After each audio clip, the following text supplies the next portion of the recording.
Halo, berjumpa lagi dalam pembelajaran bahasa Inggris.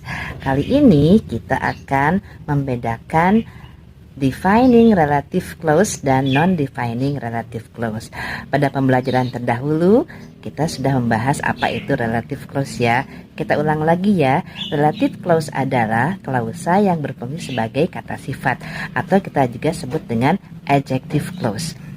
Oke, ya masih ingat ya. Nah, sekarang kita bedakan mana yang defining relative clause dan mana yang non-defining relative clause. Oke, perhatikan contoh kalimat berikut ya. Oke, George works for a company that makes typewriter.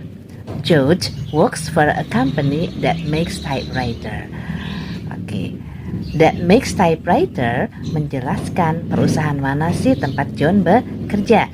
George bekerja di sebuah perusahaan yang membuat mesin tik. Yang membuat mesin tik memberikan penjelasan perusahaan yang mana.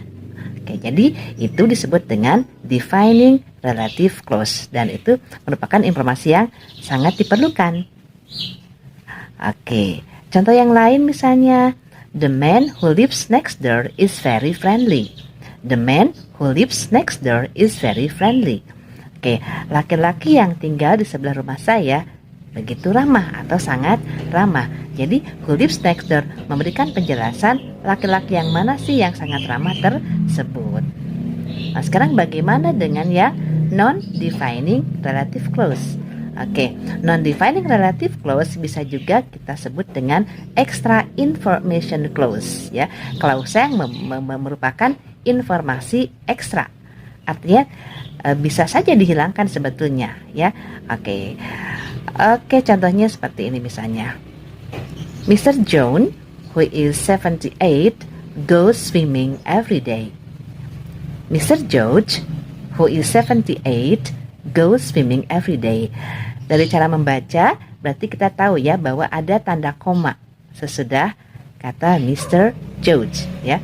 Tuan George yang usianya 78 tahun setiap hari pergi berenang.